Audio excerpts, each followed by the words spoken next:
Pemirsa, Presiden Prabowo Subianto melakukan telewicara dengan pemimpin 4 negara anggota ASEAN guna merespon kebijakan tarif resiprokal dari Amerika Serikat yang diumumkan Presiden Donald Trump. Telewicara dilakukan Presiden Prabowo dengan pemimpin 4 negara anggota ASEAN, diantaranya Perdana Menteri Malaysia Anwar Ibrahim, Sultan Brunei Hassanal Bolkiah, Presiden Filipina Bongbong Marcos, dan Perdana Menteri Singapura Lawrence Wong. Ya, 5 pemimpin negara ini membahas respon mereka atas kebijakan tarif resiprokal atau timbal balik dari Amerika Serikat yang diumumkan oleh Presiden Trump. Sebelumnya Trump mengumumkan penerapan tarif minimal 10% terhadap semua impor barang dari seluruh dunia dan termasuk Indonesia dikenakan tarif impor 32%. Selain Indonesia, tarif resiprokal dikenakan Amerika Serikat terhadap negara-negara ASEAN lain seperti Malaysia, Brunei sebesar 24%, Filipina 17%, Singapura 10%.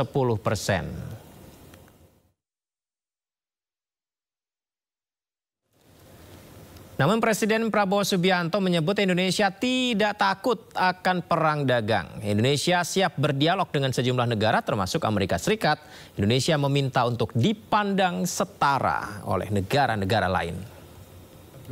Mendengar, ya kan, seluruh dunia digoncang oleh banyak masalah, perang di mana-mana, ya, perseteruan antara negara-negara besar. Yang terakhir perang dagang kita juga kena, ya kan? Tapi kita tenang, kita punya kekuatan, kita juga nanti akan berunding. Kita akan berunding dengan semua negara. Kita akan juga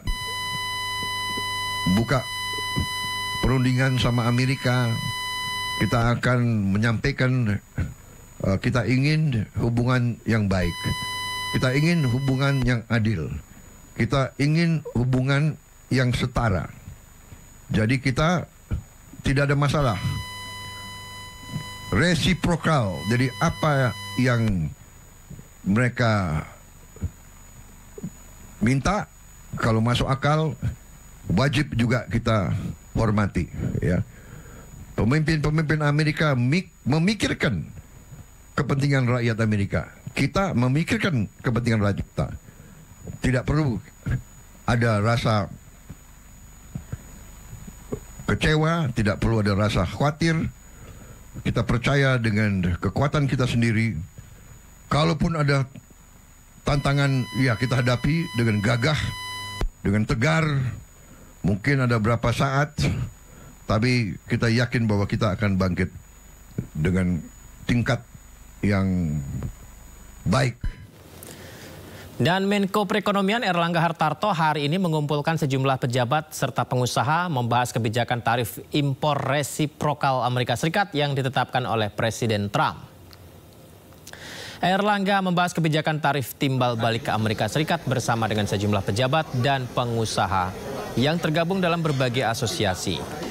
Kebijakan tarif ini menyasar berbagai negara termasuk Indonesia yang dikenakan tarif impor 32%. Indonesia bersama sejumlah negara ASEAN lain akan bernegosiasi dengan Amerika Serikat. Dan sore hari tadi Presiden Prabowo mengutus Menko Perekonomian, Menteri Keuangan dan Menteri Luar Negeri untuk negosiasi dan meminta klarifikasi angka 64% nilai tarif impor yang dikenakan terhadap Amerika Serikat.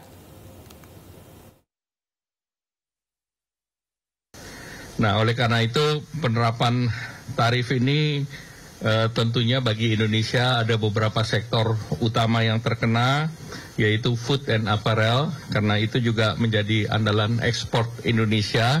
Tadi suara dari Apindo maupun Persepatuan juga kami dengar. Dan namun kompetitor kita di sektor ini, apakah itu China, Bangladesh, Vietnam, Kamboja, itu biaya masuknya di atas kita.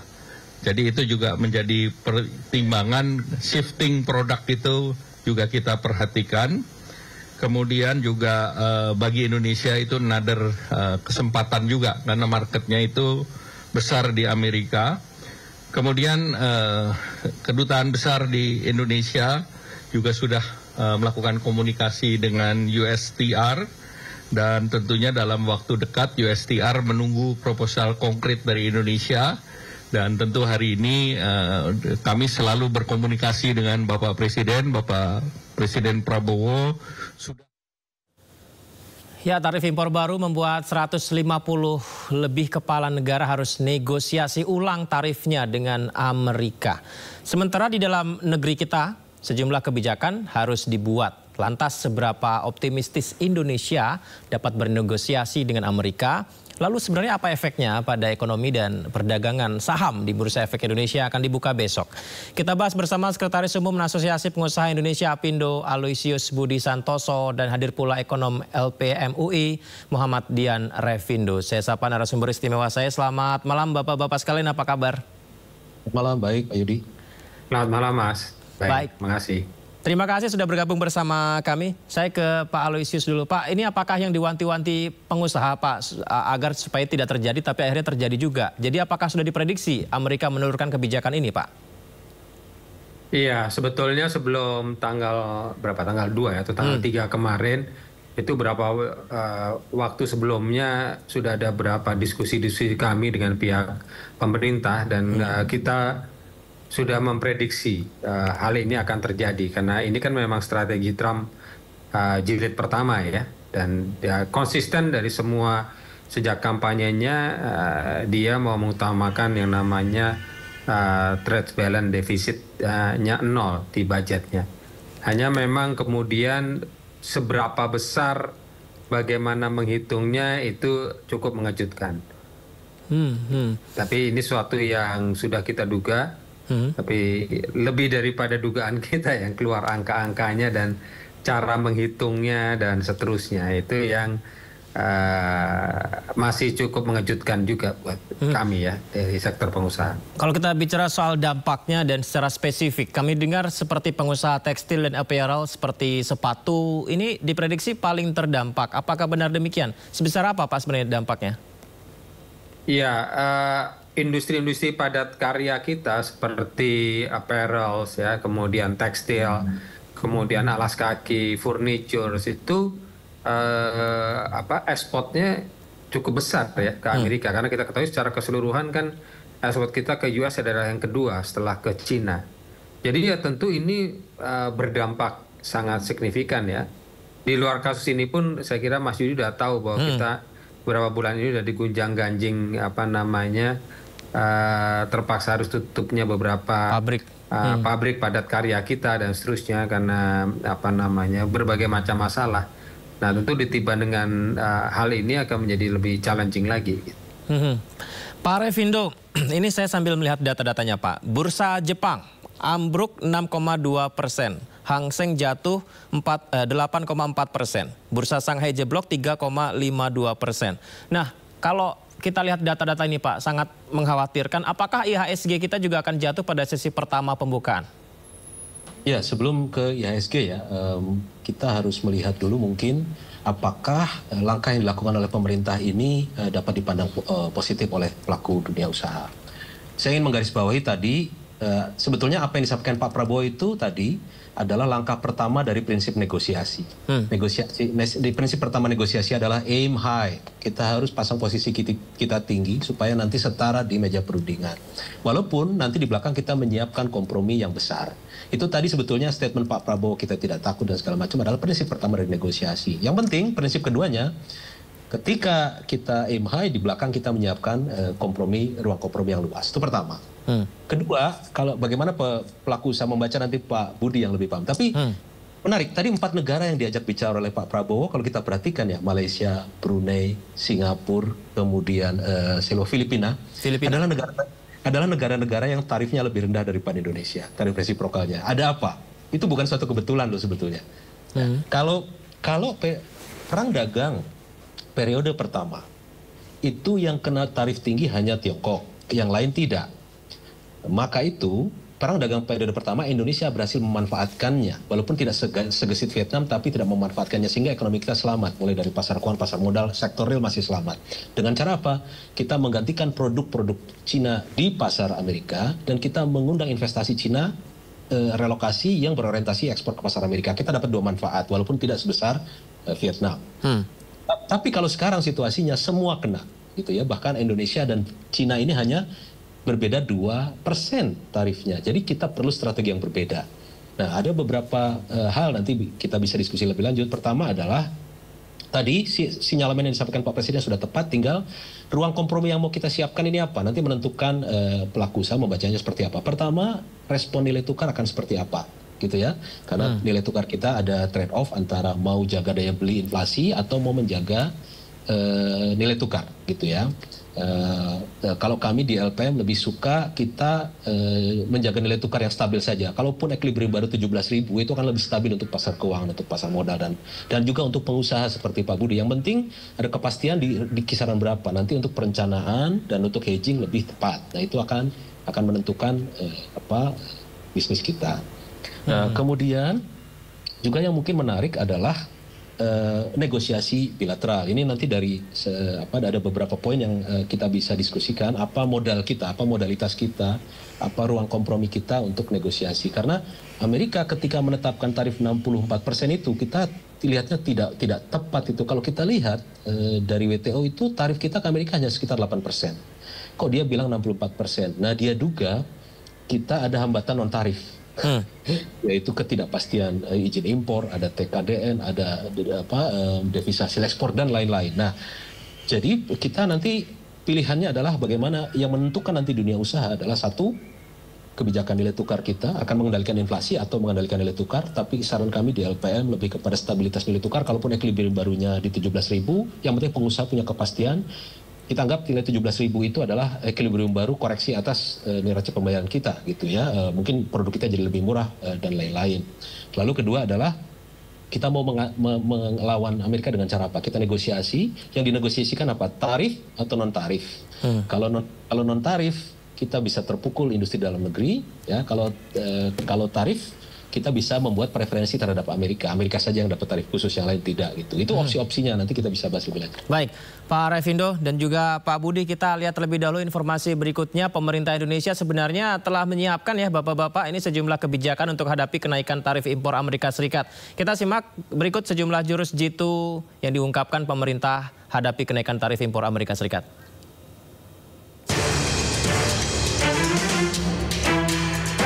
Indonesia mengambil langkah perluasan perdagangan. Langkah ini diambil dengan cara menjadi anggota BRICS pada 6 Januari 2025. Tidak hanya BRICS, Indonesia juga menjalin kerjasama multilateral dengan negara-negara yang tergabung dalam Regional Comprehensive Economic Partnership. Indonesia juga sudah menjadi negara OECD dan terus memperluas pembahasan perjanjian dagang dengan Asia Pasifik, Uni Eropa, dan Eurasia.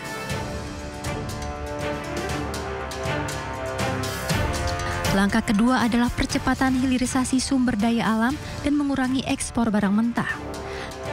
Salah satunya dengan peresmian pabrik pemurnian logam mulia yang didirikan bersama dengan PT Freeport Indonesia.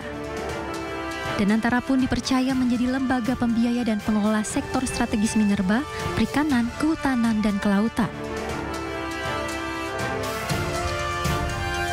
Langkah terakhir adalah dengan penguatan konsumsi domestik dan program sosial melalui program makan bergizi gratis dan koperasi merah putih. Pemerintah mengklaim MBG terbukti bisa menggerakkan roda perekonomian di daerah, terutama UMKM, sementara koperasi merah putih diyakini bisa mendorong usaha lokal dan menciptakan lapangan kerja.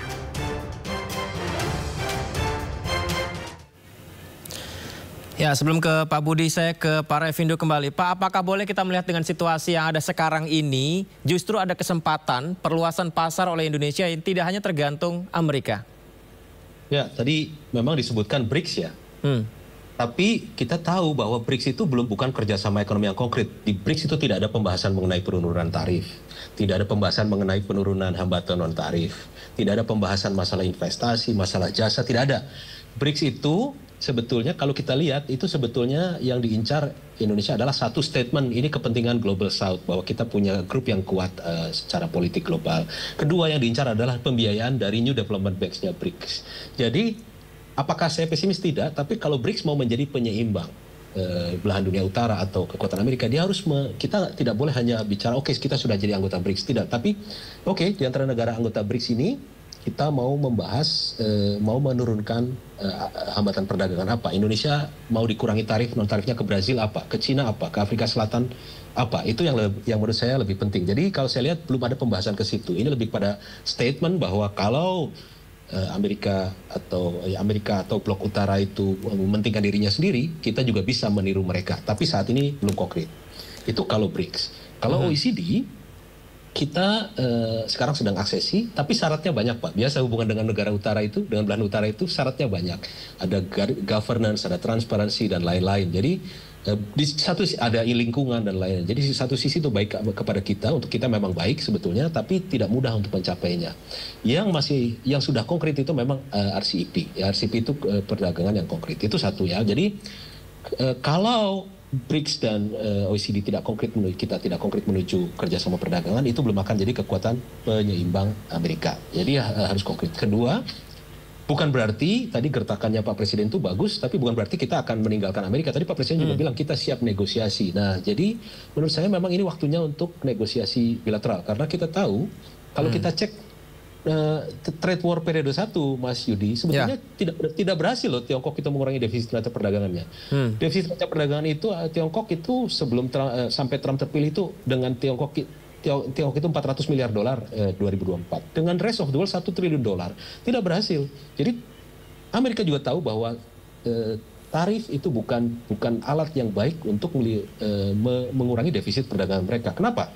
Satu, industri domestik mereka juga belum mampu memenuhi. Kedua, sebetulnya banyak impor Amerika itu dari perusahaan Amerika sendiri yang punya rantai pasok di luar. Jadi, tapi Trump sebetulnya mengenakan tarif ini untuk sebagai weapon, sebagai alat untuk negosiasi. Mereka ingin aktivitas perusahaan multinasional mereka di Indonesia tidak diganggu. Mereka ingin Indonesia tetap di tengah, tidak condong ke salah satu blok kekuatan dunia dan lain-lain. Saya duga seperti itu. Jadi ini waktunya negosiasi. Gitu. Menarik tuh Pak Revindo. Saya tapi ke Pak Budi dulu. Pak Budi, ini mumpung ada Pak Budi, saya membaca beberapa di media ya yang disampaikan Pak Yusuf Kala juga menanggapi mengenai tarif Trump ini. Salah satunya adalah tekanan justru akan dialami oleh pengusaha Amerika Serikat sebab harus menanggung beban tarif impor tersebut. Dan Pak Yusuf Kala juga menyampaikan kenaikan dampaknya ini ada tapi tidak akan sampai menutup pabrik di Indonesia. Apakah statement ini bisa kuat untuk bisa kita percaya, Pak? Apakah Anda setuju, Pak Budi? Menurut hemat saya terlalu dini untuk mengatakan bahwa kalau ini tidak kita tangani dengan serius, maka para pengusaha tidak menurunkan produksinya, bahkan mungkin sampai kepada hal yang terburuk sampai mem-PHK karyawan. Saya kira terlalu dini untuk mengatakan hal tersebut. Kalau penanganan kita terhadap case ini tidak cukup baik, seperti saya sampaikan, sebelum ada case ini pun kita tahu jumlah pabrik-pabrik yang sudah tidak mampu lagi berproduksi karena satu dan lain sudah terjadi, dan kita semua sudah sama melihat di publik kasus Ritek dan seterusnya. Nah, jadi terlalu dini bahwa case ini tidak akan membuat manufaktur terutama padat karya kita menjadi goyang ya. Saya kira definitely karena ekspor ke Amerika itu cukup besar, ini akan betul-betul bisa berdampak kalau tidak ada upaya yang serius untuk melakukan pendekatan tadi, diskusi bilateral dengan Amerikanya. Yang kedua yang lebih penting lagi di dalam negeri adalah bagaimana membuat kita semua bersatu padu, membuat bisnis kita menjadi jauh lebih mudah. Ya, itu yang paling penting juga. Saya kira ini sisi baiknya adalah kesempatan yang sangat baik semua unsur bangsa, terutama juga pemerintah, karena pemerintah punya power yang sangat besar untuk membuat semua proses di dalam lini kita, proses perizinan, proses transportasi, tidak ada lagi gangguan-gangguan yang tidak diperlukan dan segala macam, membuat tidak diperumit ya, industri Pak, ya? kita menjadi efektif. Itu yang lebih penting. Jadi terlepas nanti kita bisa lolos dari case Amerika ini, kita menjadi produsen yang produktif, efektif, efisien, sehingga dalam keadaan apapun kita menjadi lebih resilient. Jadi menurut saya ini kita harus lihat dari dua sisi gitu ya, bahwa yes, dalam konteks tadi diskusi bilateral untuk memperkecil defisit antara Amerika US ataupun memperluas pasar ke yang lain, dan itu tidak mudah ya memperluas pasar karena semuanya sekarang juga lagi memproteksi negaranya masing-masing mungkin dan seterusnya. Menurut saya kita di internal Indonesia harus betul-betul bersatu padu untuk membuat proses bisnis kita, proses ini bisa berjalan dengan lebih baik dan lebih efisien. Deregulasi perlu dilakukan dan seterusnya, hambatan-hambatan perlu ini. Dengan demikian memang kemudian kita punya basis produksi yang cost efisien, efektif, dan siap berkompetisi apapun yang terjadi. Itu sih menurut saya. Ya, membangun ekonomi bisnis di Indonesia menjadi lebih baik itu juga menarik nih Pak Budi, disampaikan oleh mantan Dirut Bursa Efek Indonesia Tito Sulistyo yang menyatakan bahwa Indonesia untuk membuat lebih baik lagi sistem ekonominya membutuhkan pakar diplomasi finansial menghadapi kenaikan tarif impor Amerika Serikat. Kita simak pernyataannya. Selain perlunya kekuatan di Kementerian Keuangan, OJK, regulator, kita memberikan financial diplomator yang sangat penting. Sayangnya ya, kita duta besar Amerika aja nggak punya loh sekarang. Ini pertanyaan besar buat kita. Yang paling penting adalah seorang financial diplomacy yang kuat, yang punya legal standing di kedutaan Amerika. Dan itu yang kita perlukan, dan saya tahu ada orang Indonesia, saya yakin, yang bisa menjadi financial diplomacy yang kuat sekali. Saat ini kalau nggak salah Pak Rosan mundur, belum diganti. Kita perlu Pak. Kita tahu Vietnam sudah memulai, India sudah memulai. Kita baru bermulai aja belum karena orang. Baik, kembali kita lanjutkan dialog kita Pak Budi. Apa yang disampaikan tadi juga kita simak bersama, kemudian juga Presiden Prabowo meminta masyarakat tenang, kita punya kekuatan, kita tak takut perang dagang, kita akan berunding. Nah, dalam perundingan ini, Pak Budi, apa yang perlu disampaikan dan mewakili pengusaha agar apa yang disampaikan Pak Budi tadi bisa benar-benar berdampak baik terhadap kebijakan Trump ini? Ya, kebetulan kami di Apindo tadi berdiskusi karena kita besok juga akan dipanggil oleh Presiden, beberapa asosiasi dan seterusnya.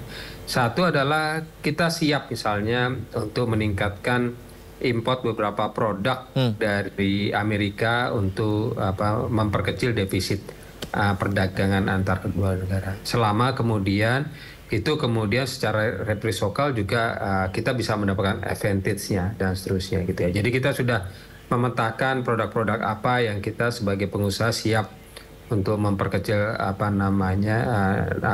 defisit perdagangan kita dan seterusnya. Itu hal pertama yang kita lihat in the short terms ya, bisa kita lakukan terhadap hal ini, selama kemudian nanti Amerika juga memberikan timbal baliknya juga ya terhadap tadi penurunan BA-BA dan seterusnya. Saya kira itu yang tadi kami diskusikan bersama siang sampai sore ini. Kemudian juga ada hal-hal lain. Tapi saya menekankan kembali yang Pak Revindo tadi sampaikan. Sebetulnya juga di luar case ini yang paling penting adalah kestabilan exchange rate. Ini luar biasa. Pengusaha kalau udah berhadapan dengan exchange rate yang naik turun nggak tahu, kita udah susah menghitung bisnis kita akan seperti apa gitu ya. Jadi saya kira ini memang multidimensi Mas Yudi. Di satu sisi kita berhadapan dengan case bilateral dengan Amerika tadi, yang di sisi lain yang lebih fundamental adalah deregulasi, bagaimana membuat kita lebih efisien di dalam negeri. Di sisi lain secara ekonomi bagaimana pemerintah dan kebijakan moneter fiskal bisa membantu kita punya kurs yang stabil. Kita tahu kan sekarang naik turun yang Pak Budi sampaikan tadi gimana Pak Budi, bisa diperjelas lagi Pak mengenai exchange rate yang naik? Kalau misalnya gini, kalau kurs hari ini 16.500, besok 16.700, 2 hari lagi 17.000, kemudian turun lagi, dan lalu kita menghitung bisnisnya gimana? Padahal di dalam konteks bisnis kita selalu ada tadi, pasti ada barang import, ya, kemudian ada ekspor dan segala macam. Nah, jadi misalnya seperti Pak Revindo tadi sampaikan, udahlah kita katakan yang sekarang kurs yang udah tertinggi sepanjang masa RI ini 17.000, ya udah selama kemudian 17.000 stabil, maka kemudian berapapun ya stabilnya, maka kemudian kita bisa menghitung ulang semua proses produksi kita, cost produksi kita, kemudian harga jual kita dan seterusnya. Walaupun ada konsekuensi tentu. Ya, bahwa tadi yang saya katakan Pak Yusuf Kala kami agak kurang sepakat bahwa pasti industri aman-aman aja. Pada saat kurs 17.000 pasti kita hitung ulang ya, untuk bisa survive bisa-bisa harus terjadi efisiensi. Tapi at least kita bisa hitung. Kalau kursnya bergerak-gerak, gimana kita mau menghitung gitu? Berapa cost-nya, apalagi berapa harga jual kita di pasar. Kira-kira seperti itu. Baik, Pak Raifindo, tadi Anda sampaikan mengenai positioning pertama pemerintah melalui statement Pak Presiden. Ini sudah benar ya, bagaimana kita begini sikapnya, begini positioningnya, tenang, kita punya kekuatan, kita akan berunding. Nah, sama pertanyaan ke Pak Budi tadi. Perundingannya ini, apa yang ditawarkan kepada Amerika Serikat setelah mereka membuat keputusannya 32% untuk Indonesia? Baik, saya mencatat ada 8 poin nih yang kita usulkan ya untuk jadi modal untuk negosiasi. Satu, kita bisa tunjukkan bahwa tarif kita ke Amerika itu hanya 8,6% untuk produk pertanian dan 7,9% untuk non pertanian, bukan 64. Satu. Kedua, kita bisa tawarkan preferential trade agreement. Ya udah, atau FTA terbatas. Amerika punya produk apa yang mau masuk ke sini, kita punya produk apa ke sana. Seperti perjanjian bilateral, perjanjian perdagangan aja. Ketiga, kita pernah dapat status generalized system preference, masuk ke pasar Amerika dengan tarif khusus. Itu artinya kita pernah direview oleh mereka dan kita layak dapat itu. Kenapa sekarang jadi kena tinggi gitu ya. Lalu berikutnya, juga positioning kita terhadap Tiongkok dan Vietnam. Kita bisa menunjukkan kepada Amerika bahwa kita membangun infrastruktur logistik pada periode Pak Jokowi dulu periode itu bukan untuk serving salah satu negara tertentu, bukan untuk serving infrastruktur Tiongkok, tapi kita memang ingin membangun daya saing itu untuk semua pihak dan kita bukan bagian dari China plus one-nya Vietnam. Kita beda dengan Vietnam. Vietnam memang dari awal strateginya mengikuti Tiongkok. Kita tidak, kita terbuka untuk semua. Kemudian kita bisa tunjukkan bahwa reeksportasi lewat Indonesia itu bukan goods in transit, bukan lewat barang kemudian pindah ke Amerika dari Tiongkok, enggak. Memang diolah di sini mengikuti skema rules of origin. Berikutnya, kita bisa tekankan politik luar negeri kita masih bebas aktif, tidak mengikut salah satu kekuatan dunia. Kemudian kita harus siapin yang menarik. Kita harus siap untuk persyaratan non-ekonomi. Kalau ternyata Amerika Serikat meminta persyaratan non-ekonomi gimana? Politik dalam negeri, politik luar negeri, pertahanan dan lain-lain. Itu harus kita siapkan. Pak Prabowo lebih ahli lah gitu ya. Saya nggak membahas itu.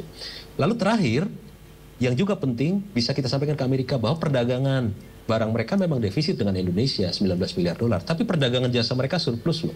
Jadi sebetulnya perdagangan itu it takes two to tango ya, jual beli itu biasa gitu. Kalau mereka tidak terlalu laku produknya di sini, itu karena masalah pada harga dan daya saing produk mereka, bukan karena kita membuat barriers tertentu yang lebih pro kepada kekuatan dunia lain. Itu beberapa modal dari 8 modal yang mungkin bisa digunakan untuk para negosiator. Tapi hubungan dagang Indonesia-Amerika Serikat yang terjalin baik sepertinya tidak begitu dilihat oleh Trump yang tiba-tiba memberlakukan tarif balas dendam ya kepada Indonesia ya Pak Raifindo. Ya luar biasa. Saya mau echoing tadi yang sampaikan Pak Budi bahwa yang disampaikan pemerintah, hilirisasi dan lain-lain itu penting. Tapi itu tidak akan menyerap banyak tenaga kerja. Banyak menyerap tenaga kerja itu yang akan menciptakan daya beli itu yang kita suka atau tidak, kita tidak suka sawit 16 juta yang bekerja. Kalau itu kita punya kayak gitu lagi, kita punya jagung atau pilih aja 2-3 komoditas, seriusi dari hulu sampai hilir, itu akan menciptakan kesempatan kerja bagi lulusan LSLTP, lulusan SLTA dan menciptakan daya beli untuk produk-produk dalam negeri. Sisi demand-nya harus digarap. Kalau produksinya dari Pak Budi pasti siap kan, tapi demand-nya ini ngikuti atau tidak di dalam negeri itu. Baik. Terakhir Pak Budi, mungkin ya kita tahu tadi ini disampaikan Pak Budi ya, belakangan kita tahu di situasi pabrik di Indonesia ini sering terjadi ya pemutusan hubungan kerja, PHK, kemudian ya volume ekspor menurun dan lain sebagainya. Dengan adanya yang seperti ini, apakah ada potensi maraknya pemutusan hubungan kerja atau PHK lagi, Pak? Saya kira itu konsekuensi logis lah. Konsekuensi logis. Ya gimana dong? Kalau kemudian misalnya sederhana aja, margin kita cuma 5%, tapi kemudian revenue-nya turun 40%. Udah motong lah cost-nya. Mau diefisiensikan seperti apapun bisa jadi, walaupun tentu masalah PHK hal yang sensitif ya. Semua orang nggak ada yang mau lah Mas. Pasti. Maksudnya pengusaha pun maunya juga bisnisnya growing, bukan mem-PHK orang. Tapi situasinya ya, jadi, ini loh Pak. Tapi situasinya iya kita betul-betul perlu terobosan, dan ya, ini kesempatan untuk tadi support dari pemerintah membuat berbagai macam hambatan, kemudahan dan segala macam itu terjadi. Ya kita harapkan itu bisa membantu ya meningkatkan efektivitas dan efisiensi kita sehingga PHK bisa terhindarkan. Tapi kalau enggak memang berat. Baik, kalau begitu kita mengajak masyarakat yang mungkin menyaksikan acara ini untuk ya mendoakan supaya dialog yang dilakukan oleh Presiden kepada Amerika Serikat ataupun situasi ekonomi Indonesia jauh lebih baik lagi ya. Pak Budi, Pak Revindo, terima kasih banyak sudah bergabung bersama kami Pak. Selamat malam, Assalamualaikum. Sehat selalu Pak.